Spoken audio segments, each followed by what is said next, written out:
Statistics show that around 80% of the global population follow or at least associate with some form of religion. In many of those, there's either a pantheon of gods and deities to worship, or there's one supreme being above all, the God, who's usually responsible for creating everything in the universe. But then, and especially if that last part is true, then isn't there a pretty big problem to work out? This is Unveiled, and today we're answering the extraordinary question, who created God?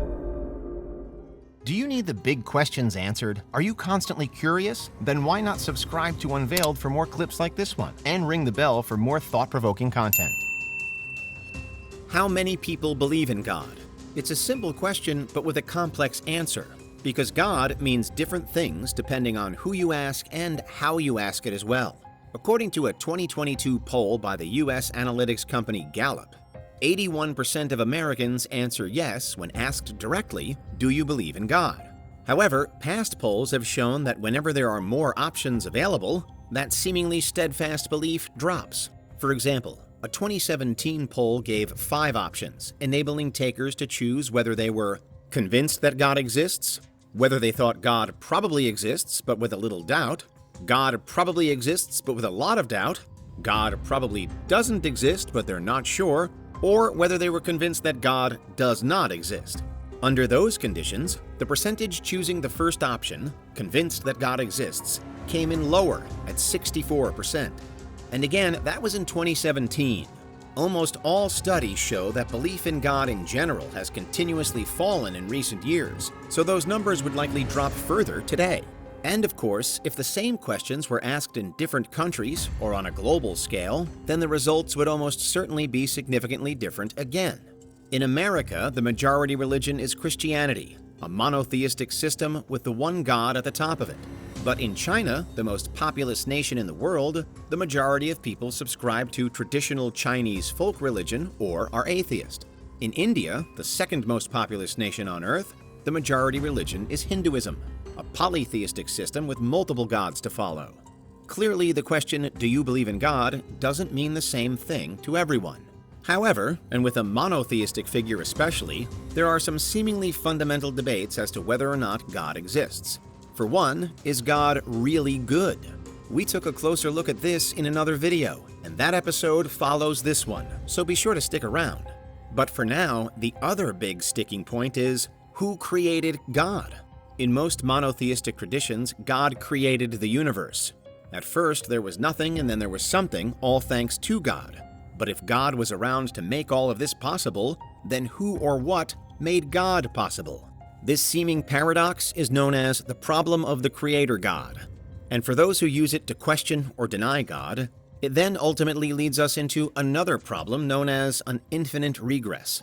This is a situation in which a series of circumstances are directly linked and governed by whatever comes before and after, continuing on and on forever. So, if God created the universe, then what created God? If X created God, then what created X? If Y created X, then what created Y? There are other examples of infinite regress in practice, such as Aristotle's paradox of place, which says that if everything has a place, then all of those places have a place too, which then also have a place, and so on and so on. It's how you may have imagined your address as a child. You might have said that you lived in the universe, then the galaxy, then the solar system, then Earth, then your country, your city, neighborhood, road, your bedroom, etc. It's also something like seeing yourself reflected in 2 mirrors positioned opposite one another. The image of your face goes on and on and on. But taking it back to the problem of God, and while many atheists and philosophers don't buy it, those who believe in God also say that the counter-argument is quite simple. God is what's known as the first cause. This again links back to the ancient Greek philosopher Aristotle, who mused that eventually there must be what he termed an unmoved mover. This is something that affects something else but is not affected by anything itself. For believers, with regard to the universe and everything that's in it, this is God. God is the unmoved mover, the first or primary cause, responsible for everything but the result of nothing. For those arguing against the existence of God, this is often received as something of a cop-out. God as the first cause doubles up as saying God just is. But why and how could that be, they ask? Aristotle seemingly delivered an answer to some degree, further suggesting that an unmoved mover, in this case God, would have to exist in some kind of void, outside of time, space, and place. From there, it's a relatively easy jump to the ethereal, all-permeating presence that many view God to be.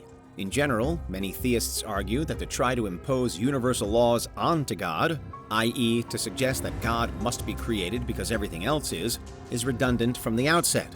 God made the laws of the universe, but is not and never has been limited by those laws. Perhaps this can be viewed in the same way as a video game developer is never held to the rules that they create inside the game. They exist on a higher plane, as does God in relation to the universe. And on that higher plane, even the concept of creation perhaps just isn't needed. Then again, some religions just sidestep the problem entirely. In Buddhism, for example, there is no creator God. Most Buddhist figures are not quite so far removed from humankind. They're more like higher, exalted versions of us. Examples to follow, but examples that are still guided by the same or similar physical realities. That said, there are aspects of and versions of Buddhism that do rely heavily on there being transcendence to higher planes. But for those who break out of the circle of life and death to reach nirvana, it's something that should come to be known. This is never really the case in most monotheistic religions. While some believe that you might enter heaven in the afterlife and perhaps even exist alongside God, there is always an unshakable hierarchy that God is at the top of. Part of faith is accepting that. But what's your verdict? Clearly, this is a question that could be answered in a number of ways. At its core is the belief or doubt that if God created everything, then doesn't something need to have existed beforehand to create the creator? And then something before that to create the creator-creator. The resulting infinite regress is the ultimate cosmic rabbit hole, and it's easy to get lost in. However, the counter-argument says that actually, trying to imagine God in this way is pointless. God made the rules that we're trying to get them to fit in with, but God really exists beyond those rules. If the universe is a melting pot, then God is simply the one that's stirring it. It's a debate that quickly gives rise to various other fundamental questions, however, because in most representations of God, they're shown to be all-knowing, all-seeing, all-powerful, and always good. So if the universe were a melting pot, then all that's inside it should work flawlessly. And yet, just on our tiny world, planet Earth, we see time and time again that seemingly isn't the case. Bad things happen over and over and over again, so what gives? Does God just sometimes get the ingredients wrong? Perhaps, but then they wouldn't be all-knowing. Does God just sometimes lose control of their creation? Maybe, but then they wouldn't be all-powerful. We take a closer look at this and more in the next episode that follows directly from this one, titled, What If God is Evil? So don't click off. Stick around and keep pondering the big questions, because for now, that's who created God. What do you think about when you think about God? If you were to meet them, what would you say to whatever it was you were meeting? And what would happen if God was actually not what you expected them to be? This is Unveiled, and today we're answering the extraordinary question, what if God is evil? Do you need the big questions answered? Are you constantly curious? Then why not subscribe to Unveiled for more clips like this one, and ring the bell for more thought-provoking content. There are 8 billion people on Earth, and the majority of them follow some form of religion to some extent. Not everyone is super strict about their faith, and for many it's only a tiny part of who they are. But statistically, more people than not at least associate with a belief system. Most religions are polytheistic. They're built around more than one divine being. But some, and some of the most widely followed, like Christianity and Islam, are monotheistic, meaning that over and above all else there is just one God. A monotheistic God is the absolute supreme being, the creator and ruler of everything there is. Omniscient, omnipotent, and omnipresent. All-knowing, all-powerful, and all-seeing. Some would also list a fourth descriptor here, though. Omnibenevolent, meaning that God is always good.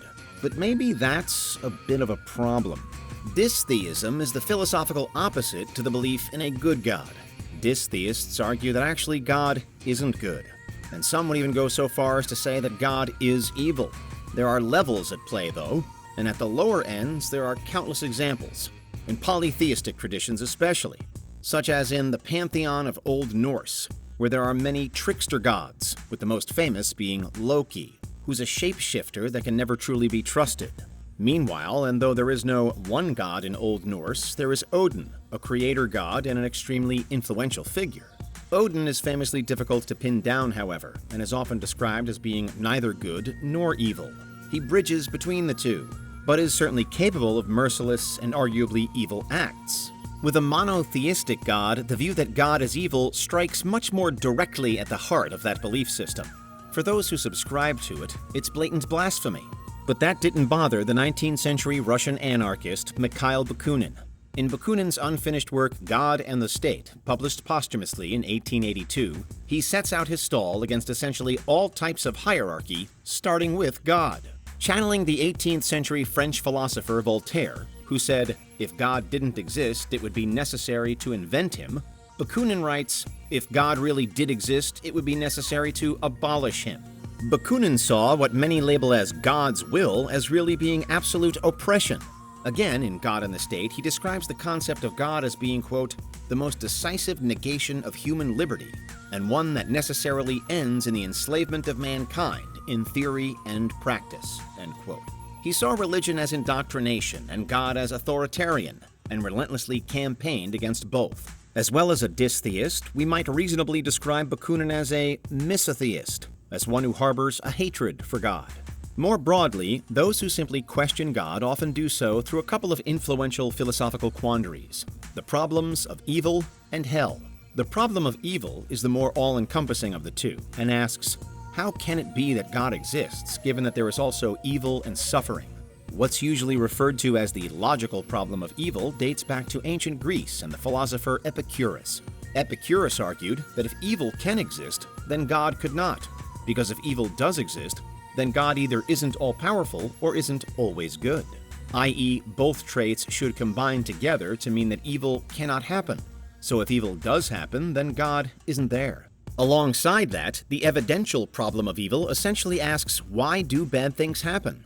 Why do innocent children develop horrible diseases or encounter terrible violence? Why do animals suffer both at the hands of humans and in the wild? Why do thousands of people die in natural disasters every year, in events that are otherwise known as acts of God? Does the real-world existence of all of that actually imply that, yes, God is evil?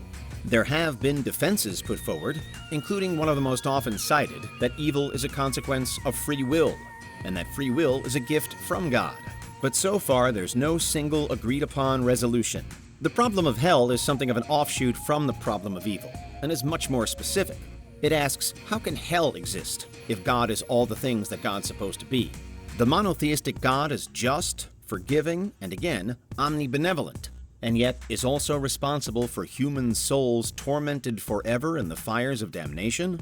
The dystheist argument might be that no matter your view on the concept of hell, and on who and what deserves to be there, the fact that God keeps it open and running is wholly at odds with the general notion of God's supreme goodness. There are some related arguments, too, that if God did create everything, and if everything does include evil and wickedness, then why would God then punish forever the souls and circumstances that God created?